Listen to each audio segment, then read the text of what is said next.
Cherchez d'abord le royaume de Dieu et sa justice, et toute chose vous sera donnée en plus. Alléluia.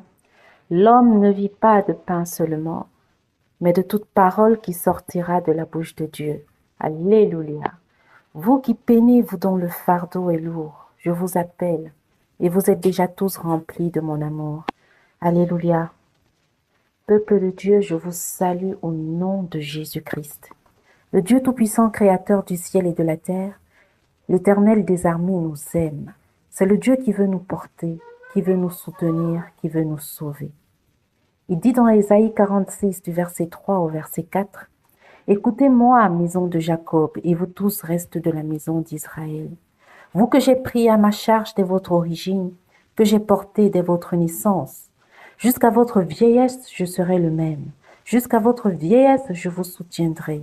Je l'ai fait et je veux encore vous porter, vous soutenir, vous sauver. » Pourquoi notre Dieu dit-il encore vous porter?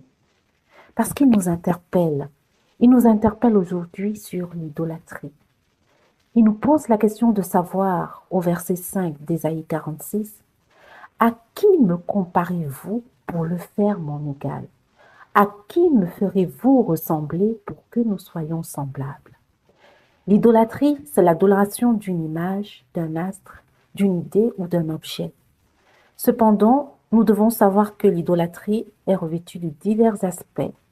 Nous devons demander à Dieu de renouveler notre intelligence et avoir bien conscience que le monde est sous la puissance du malin, de Satan, à qui il ne reste plus assez de temps. Dès lors, il redouble d'efforts certains. Il renouvelle chaque jour. Il se renouvelle chaque jour pour entreprendre toutes choses afin de mener le maximum d'âmes en captivité. Si nous appartenons à Satan, nous allons ressembler à Satan. Et si nous appartenons à Dieu, nous allons ressembler à Dieu au nom de Jésus. Dans son premier commandement, Dieu dit, dans Exode 20, du verset 3 au verset 5, « Tu n'auras pas d'autre Dieu devant ma face. Tu ne te feras point d'image taillée ni de représentation quelconque des choses qui sont en haut dans les cieux, qui sont en bas sur la terre et qui sont dans les eaux plus bas que la terre. Tu ne te prosterneras point devant elles, tu ne les serviras point, car moi, l'Éternel ton Dieu, je suis un Dieu jaloux, qui punit l'iniquité des pères sur les enfants, jusqu'à la troisième et à la quatrième génération de ceux qui me haïssent. L'Éternel Dieu considère que ceux qui vont après d'autres dieux, en se prosternant devant eux, le haïssent. Il dit encore dans Deutéronome 16, du verset 21 au verset 22, « Tu ne fixeras aucune idole de bois à côté de l'autel que tu élèveras à l'Éternel ton Dieu.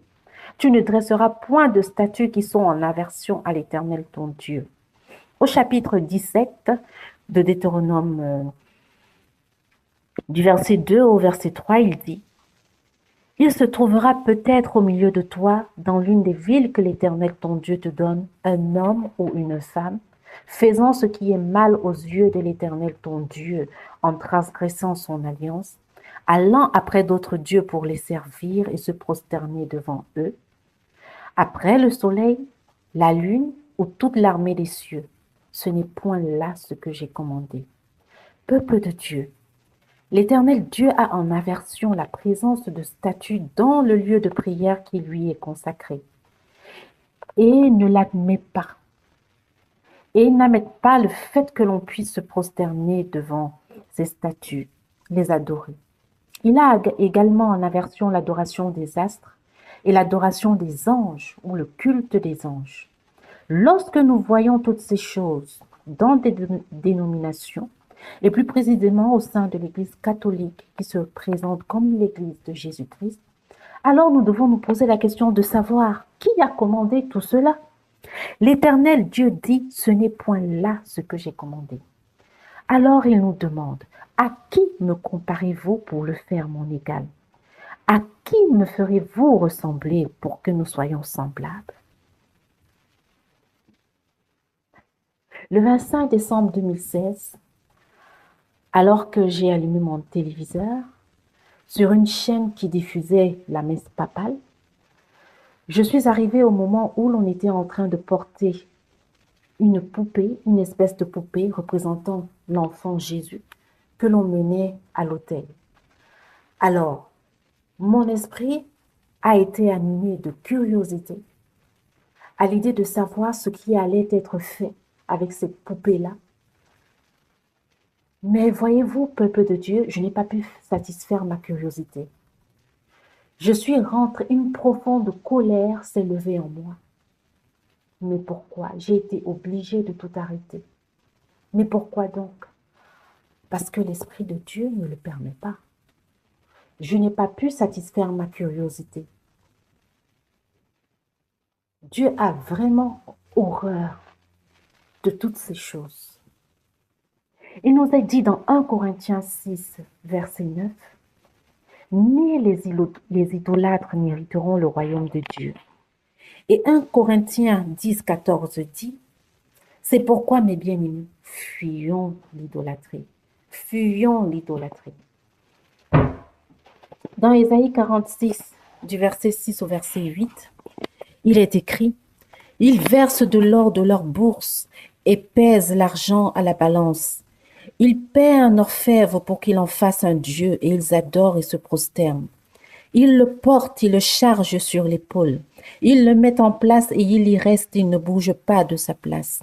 Puis on crie vers lui, mais il ne répond pas. Il ne sauve pas de la détresse.